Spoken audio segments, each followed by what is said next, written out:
చూడండి, విశ్రాంత ఐపీఎస్ వినయ్ రంజన్ రే భార్య దారుణ హత్య, హతురాలు తనుజ. మరో ఇద్దరితో కలిసి నేపాలీ పని మనిషి ఘాతుకం, చేతులు కట్టేసి నోట్లో వస్త్రం కుక్కి డబ్బు నగలతో పరారి. ఉదయం కుమార్తెలు చూసేసరికి బాధితురాలి మృతి.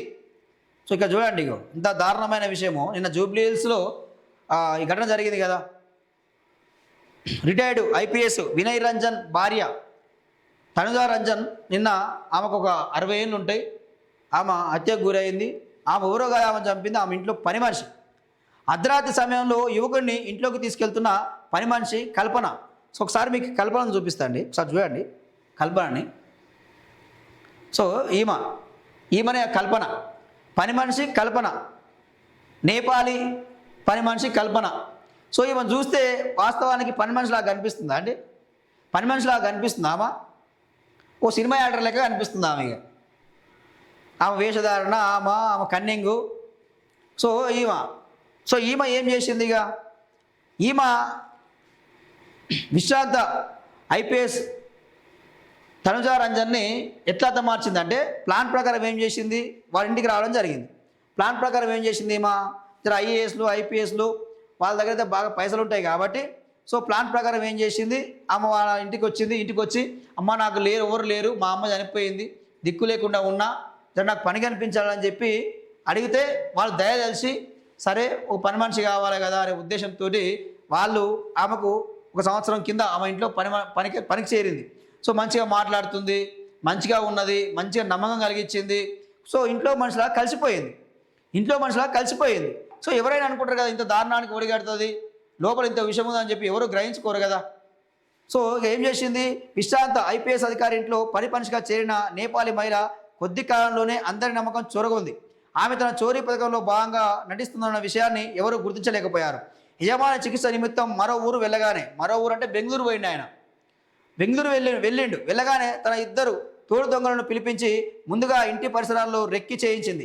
అర్ధరాత్రి వేళ అదను చూసుకొని 1:30 గంటలకు ఆ ఇంటి పక్కన పార్క్ ఉంటుందట.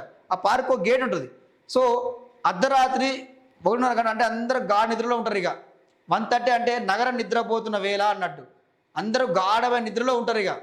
సో ఆ టైంలో ఏం చేసింది, అంతకన్నా ముందే 2-3 సార్లు ఎవరైతే దొంగల స్నేహితులు ఉన్నారో వాళ్ళని పిలిపించుకొని రెక్కి నిర్వహించి, ప్లాన్ ప్రకారం మనం అంటే కావాలి, దొంగతనం చేయాలా, నగలు డబ్బు దోసుకోవాలి, ఎట్లా పారిపోవాలి ముందే స్కెచ్ చేసుకుని ఏ విధంగా పారిపోవాలి ఎట్లా అని చెప్పి ప్లాన్ ప్రకారం 1:30కు వచ్చింది. వాళ్ళు ఇద్దరిని పిలిపించి డైరెక్ట్గా ఈమెకు 2 కుమార్తెలు, మొత్తం 3 ఫ్లోర్ల ఇల్లు. సో పైన 2 ఫ్లోర్లో కుమార్తెలు ఉంటారు, కింద 1st ఫ్లోర్లో వీళ్ళు దంపతులు ఉంటారు. సో ఇక్కడ ఆయన ఎప్పుడు వెళ్తాడా అని చెప్పి అదను చూసుకుంది. సో ఆయన చికిత్స నిమిత్తం బెంగళూరు పోయాడు. సో అదే అదనుగా చూసుకొని ఇదే మంచి సమయం దొంగతనానికి అని చెప్పి ఆమె 2ని పిలిపించుకొని సో ఆ ఇంట్లోకి దొంగతనానికి వెళ్ళింది. సో ఇంట్లోకి వెళ్ళగానే ఆమె కొంచెం ఈ 3 చప్పుడైతా ఉంది. కొంత ఆమె మెరిక వచ్చేసరికల్లా ఎమ్మటే ఆమె మీద పడి దిండుతో ఆమె ముఖం మీద దిండుతో అదిమి, తర్వాత 2 చేతులు కట్టేసి నోట్లో గుడ్డలు ఉక్కినట్టుగా. సో బయటికి ఎలాంటి సప్పుడు రాకుండా, సౌండ్ రాకుండా, సో నోట్లో చేతులు కట్టేసి నోట్లో గుడ్డలు ఉక్కి ఆమె ఇంట్లో ఉన్న బంగారము, నగలు, దాంతోపాటు డబ్బు అవన్నీ కూడా దోచుకొని ఆమె దగ్గర ఉన్న సెల్ ఫోను అవన్నీ తీసుకొని పోయారు. సో ఏంది, గోడ దునికి పారిపోయారు.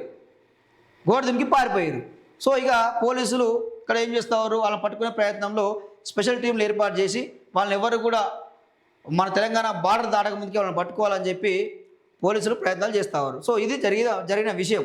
సో ఇక్కడ విషయం ఏంటంటే, వాస్తవానికి కూడా వాళ్ళ పని మనుషులు వాళ్ళు ఎవరు, ఏంటి, ఎక్కడి నుంచి వచ్చిర్రు, ఇంతకుముందు ఎక్కడ పని చేసిర్రు అనేది చాలా తెలుసుకోవాల్సిన అవసరం అయితే ఉంది. ఎందుకంటే ఎవరు కూడా ఇలాంటి పనులు చేస్తారని ఊహించరు. కానీ ఈరోజు పరిస్థితులు అట్లా ఉన్నాయి. ఇంతకుముందు దండుపాలెం అనే సినిమా వచ్చింది కదా, అందరూ గుర్తే ఉంటుంది.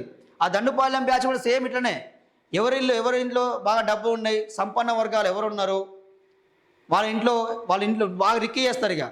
వాళ్ళు ఎప్పుడు బయటికి వెళ్తారు, ఎప్పుడు డ్యూటీకి పోతారు, ఏ సమయానికి వస్తారు, ఎప్పుడు ట్యూషన్ పిల్లలు తీసుకుపోతారు, ఎప్పుడు స్కూల్ నుంచి తీసుకొస్తారు, ఎప్పటి నుంచి మరి స్కూల్లో దింపడానికి ఎప్పుడు వెళ్తారు, ఇవన్నీ ప్రతి ఒక్కరికి క్షుణ్ణంగా రిక్కి చేస్తారు. వాళ్ళు రిక్కి చేస్తున్నట్టు కూడా మనకు ఎలాంటి అనుమానం రాదు, అంత పగటిబందిగా చేస్తారు. సో ప్లాన్ ప్రకారం చేసి దొంగతనం చేస్తారు. సో ఇలాంటిదే జరిగింది ఇక్కడ జూబ్లీస్లో. అక్కడ మొత్తం కూడా మళ్ళీ ఉండేది ఎవరే అంటే సంపన్న కుటుంబాలే ఉంటాయి. సో అలాంటి ప్రాంతంలో ఇక్కడ ఇలాంటి దొంగతనం జరిగింది. సో ఇక్కడ నిన్న సజ్జనార్ గారు కూడా చెప్పడం జరిగింది, మీరు నమ్మకండి ఈ నేపాలీ వాళ్ళని కానీ, నేపాలీ పని మనుషులు కానీ, ఈ బీహార్ పని మనుషులను కానీ, ఈ మధ్యప్రదేశ్లో నుంచి వచ్చిన వాళ్ళని కూడా ఎవరిని నమ్మకండి, వాళ్ళు ఇలాంటి పనులు చేస్తారు అని చెప్పి ఆయన సలహా ఇవ్వడం కూడా